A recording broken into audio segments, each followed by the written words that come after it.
നമസ്കാരം. മലയാളി വാർത്ത ഇൻസൈഡിലേക്ക് സ്വാഗതം. ലോകമൊന്നടങ്കം ഉറ്റുനോക്കിയ റഷ്യ യുക്രൈൻ യുദ്ധം തുടർന്നുകൊണ്ടിരിക്കുന്ന വേളയിൽ വളരെ ഞെട്ടിക്കുന്ന വെളിപ്പെടുത്തലുമായി രംഗത്തെത്തിയിരിക്കുകയാണ് കേന്ദ്രം.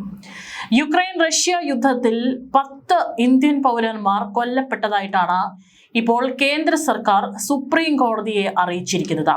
പലപ്പോഴും ഇത്തരത്തിൽ റഷ്യൻ പട്ടാളത്തിലേക്ക് ഇന്ത്യക്കാരെ റിക്രൂട്ട് ചെയ്യുന്നു, അവിടെ വെച്ച് അവർ കൊല്ലപ്പെടുന്നു എന്നുള്ള വാർത്തകളൊക്കെ പുറത്തു വരുന്നുണ്ട്. ഇന്ന് കേന്ദ്രം തന്നെ ഔദ്യോഗികമായിട്ടാണ് സുപ്രീം കോടതിയെ ഈ വിവരം അറിയിച്ചിരിക്കുന്നത്.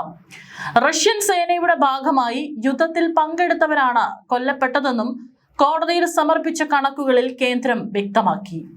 റഷ്യയിലേക്ക് പോയ തങ്ങളുടെ ബന്ധുക്കളെ തിരികെ എത്തിക്കണമെന്നാവശ്യപ്പെട്ട വിവിധ കുടുംബങ്ങൾ നൽകിയ ഹർജി പരിഗണിക്കവെയാണ് സർക്കാർ ഈ വിവരങ്ങൾ ഔദ്യോഗികമായി അറിയിച്ചിരിക്കുന്നത്. കൊല്ലപ്പെട്ടവരെല്ലാം സ്വന്തം ഇഷ്ടപ്രകാരം റഷ്യൻ സേനയിൽ കരാറിൽ ഏർപ്പെട്ടവരാണെന്നാണ് കേന്ദ്രത്തിന്റെ വിശദീകരണം.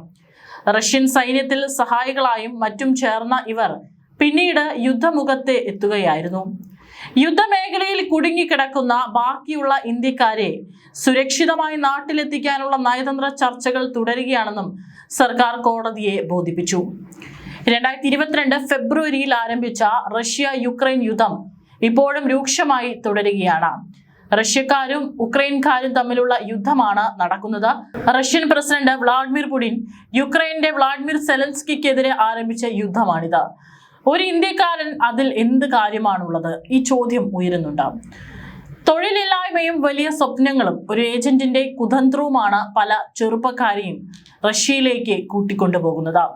പഞ്ചാബ്, ഹരിയാന, പശ്ചിമ ബംഗാൾ എന്നിവിടങ്ങളിൽ നിന്നുള്ള ആളുകളെയും റഷ്യയിൽ ലാഭകരമായ ജോലികൾക്കായി വശീകരിച്ചുകൊണ്ട് പ്രവർത്തിക്കുന്ന ഒരു ശൃംഖല തന്നെ ഇവിടെ പ്രവർത്തിക്കുന്നുണ്ട്. 2023 ഡിസംബർ മുതൽ 2024 ഫെബ്രുവരി വരെ ഇന്ത്യ വിട്ട നിരവധി ഇന്ത്യൻ പൗരന്മാരെ റഷ്യൻ സൈന്യത്തിലേക്ക് റിക്രൂട്ട് ചെയ്തിട്ടുണ്ട്. വിദേശകാര്യ മന്ത്രാലയത്തിന്റെ കണക്കനുസരിച്ച് ഏകദേശം 30 മുതൽ 40 ഇന്ത്യക്കാർ റഷ്യൻ സൈന്യത്തിൽ സേവനമനുഷ്ഠിക്കുന്നുണ്ട്. സൈന്യം വിട്ട് ഇന്ത്യയിലേക്ക് മടങ്ങാൻ അവരെ അനുവദിക്കുന്നില്ലെന്നും റിപ്പോർട്ടുകൾ വെളിപ്പെടുത്തിയിട്ടുണ്ട്. റഷ്യയിൽ തൊഴിലവസരങ്ങൾ തേടുമ്പോൾ ഇന്ത്യക്കാർ ജാഗ്രത പാലിക്കണം. റഷ്യൻ സൈന്യത്തിൽ ചേരാൻ ആളുകളെ കബളിപ്പിച്ച് അയൽരാജ്യമായ നേപ്പാൾ ജനുവരിയിൽ പൗരന്മാർക്ക് ജോലിക്കായി റഷ്യയിലേക്കും യുക്രൈനിലേക്കും പോകുന്നതും വിലക്കിയിട്ടുണ്ടായിരുന്നു.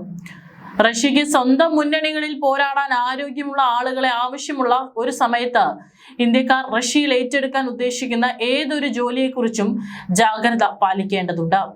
നേപ്പാളിലെ പോലെ നമ്മുടെ സർക്കാരും കർശന നടപടികൾ കൈക്കൊള്ളുകയും യുദ്ധമുന്നണികളിൽ ആളുകളെ കബളിപ്പിക്കുകയും അവരെ കൊല്ലുകയും ചെയ്യുന്ന ഏജന്റുമാരെ കർശനമായി നേരിടുകയും വേണം. കഴിഞ്ഞ വർഷം ഡിസംബറിൽ ഇന്ത്യൻ വിദേശകാര്യ മന്ത്രാലയം ചില വെളിപ്പെടുത്തലുകൾ നടത്തിയിരുന്നു. യുദ്ധത്തിൽ പങ്കെടുക്കുന്നതിനായി 200 ഇന്ത്യക്കാരെ റഷ്യ നിയമിച്ചുവെന്ന ഗുരുതരമായ വെളിപ്പെടുത്തലാണ് മന്ത്രാലയം നടത്തിയത്. 2024 ഫെബ്രുവരിയിൽ ആരംഭിച്ച റഷ്യ യുക്രൈൻ യുദ്ധത്തിൽ 202 ഇന്ത്യക്കാർ റഷ്യൻ സായുധ സേനയുടെ ഭാഗമായെന്നാണ് മന്ത്രാലയത്തിന്റെ പ്രസ്താവന. യുദ്ധത്തിൽ 26 ഇന്ത്യക്കാർക്ക് ജീവൻ നഷ്ടമായതായും 7 പേരെ റഷ്യൻ അതിർത്തിയിൽ വെച്ച് കാണാതായതായും പ്രസ്താവനയിൽ മന്ത്രാലയം വ്യക്തമാക്കിയിരുന്നു. ലോകമൊന്നടങ്കം ഉറ്റുനോക്കിയ റഷ്യ യുക്രൈൻ സംഘർഷത്തിൽ റഷ്യ എങ്ങനെയാണ് ഇന്ത്യൻ സൈനികരെ റിക്രൂട്ട് ചെയ്തതെന്ന വലിയ ചോദ്യചിഹ്നം ഇപ്പോഴും നിലനിൽക്കുകയാണ്. 2022 യുദ്ധം പൊട്ടിപ്പുറപ്പെട്ടതിന് പിന്നാലെ റഷ്യൻ പ്രസിഡന്റ് വ്ളാഡിമിർ പുടിന്റെ നേതൃത്വത്തിൽ 128 രാജ്യങ്ങളിൽ നിന്ന് സൈനികരെ നിയമിക്കുന്നതിനായുള്ള ശ്രമങ്ങൾ റഷ്യ നടത്തിയിരുന്നു. 2ാം ലോക മഹായുദ്ധത്തിന് ശേഷം നടന്ന ഏറ്റവും ഭീകരമായ യുദ്ധത്തിൽ 1 മില്യണിലേറെ മനുഷ്യർ കൊല്ലപ്പെട്ടിട്ടുണ്ടെന്നാണ് കണക്കുകൾ. മോസ്കോയിൽ തന്നെ 8 ലക്ഷത്തിൽ പരം ആളുകൾ പരിക്കേൽക്കുകയോ കൊല്ലപ്പെടുകയോ ചെയ്തിട്ടുണ്ട്. 85,000-നടുത്ത് മനുഷ്യരെ കാണാതായിട്ടുണ്ടെന്നാണ് റഷ്യൻ കണക്കുകൾ. 4 വർഷം പിന്നിട്ടിട്ടും യുക്രൈൻ റഷ്യയും തമ്മിലുള്ള യുദ്ധത്തിൽ ശാശ്വത സമാധാനം ഉറപ്പാക്കാനായിട്ടില്ല. അമേരിക്കൻ പ്രസിഡന്റ് ഡൊണാൾഡ് ട്രംപിന്റെ നേതൃത്വത്തിലടക്കം ചർച്ചകൾ നടന്നെങ്കിലും ഇരുപക്ഷവും നിലപാട് കടുപ്പിച്ചതോടെ സമാധാനം ഇനിയും അകലെയാണ്. കഴിഞ്ഞ ദിവസങ്ങളെല്ലാം തന്നെ അങ്ങോട്ടും ഇങ്ങോട്ടും അതിശക്തമായിട്ടുള്ള മിസൈൽ ഡ്രോൺ ആക്രമണം നടന്നുകൊണ്ടേയിരിക്കുകയാണ്. നൂറുകണക്കിന് ഡ്രോണുകളും മിസൈലുകളും ഉപയോഗിച്ചാണ് റഷ്യയും യുക്രൈനും ആക്രമണം നടത്തിക്കൊണ്ടിരിക്കുന്നത്. ഓരോ ദിവസവും അവിടെ ആളുകൾ കൊല്ലപ്പെട്ട് വീഴുന്ന കാഴ്ചയും കാണാനായിട്ട് സാധിക്കുന്നുണ്ട്. പലപ്പോഴും കുട്ടികൾക്കടക്കം ജീവൻ നഷ്ടമാകുന്ന ഒരു കാഴ്ചയാണ്, അതിദാരുണമായിട്ടുള്ള കാഴ്ചയാണ് കാണാൻ സാധിക്കുന്നത്. 2022 ഫെബ്രുവരിയിൽ ആരംഭിച്ച റഷ്യ യുക്രൈൻ യുദ്ധം ഇതോടെ വീണ്ടും രൂക്ഷമായ ഘട്ടത്തിലേക്ക് കടന്നിരിക്കുകയാണ്. റഷ്യൻ നഗരങ്ങളെ ലക്ഷ്യമിട്ട് യുക്രൈനും ശക്തമായ തിരിച്ചടികൾ നൽകുന്നുണ്ട്. തെക്കൻ റഷ്യയിലെ ക്രാസ്നോഡർ മേഖലയിലും യുക്രൈൻ നടത്തിയ ഡ്രോൺ ആക്രമണത്തിലും നിരവധി പേരാണ് കൊല്ലപ്പെട്ടുകൊണ്ടിരിക്കുന്നത്. സമാധാന നീക്കങ്ങൾക്കായി വെടിനിർത്തൽ പ്രഖ്യാപിച്ചിരുന്ന സമയത്തും ഇരുപക്ഷത്തു നിന്നും മാരകമായിട്ടുള്ള ആക്രമണങ്ങൾ ഉണ്ടാവുകയാണ്. പലപ്പോഴായിട്ട് ഇരുഭാഗത്തു നിന്നും സാമ്പത്തികമായിട്ടുള്ള നഷ്ടങ്ങൾ സംഭവിക്കുമ്പോഴും ഇതുവരെയായിട്ടും ഇരു രാജ്യങ്ങളിൽ ആരും തന്നെ അടിയറവ് പറഞ്ഞിട്ടില്ല.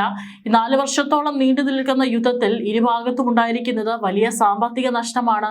ഒരുപാട് സാധാരണക്കാരുടെ ജീവൻ നഷ്ടപ്പെട്ടു, അതുപോലെ തന്നെ സേനയിലുള്ള ആളുകളെ നഷ്ടപ്പെട്ടു കഴിഞ്ഞു. ഈ ഒരു ഘട്ടത്തിലാണ് ഇത്തരത്തിൽ മറ്റുള്ള രാജ്യങ്ങളിൽ നിന്ന് ജോലിക്കായിട്ട് വലയുന്നവരും സാമ്പത്തികമായിട്ട് ബുദ്ധിമുട്ടിലാകുന്ന ആളുകളെയൊക്കെ തന്നെ പട്ടാളത്തിലേക്ക് റിക്രൂട്ട് ചെയ്യുകയും അവർ ഈ കെണിയിൽ ചെന്ന് വീഴുകയും ചെയ്തിരിക്കുന്നത്. ഏതായാലും കേന്ദ്രം തന്നെയാണ് ഇന്ന് സുപ്രീം കോടതിയിൽ ഔദ്യോഗിക കണക്കുകൾ വ്യക്തമാക്കിയിരിക്കുന്നത്.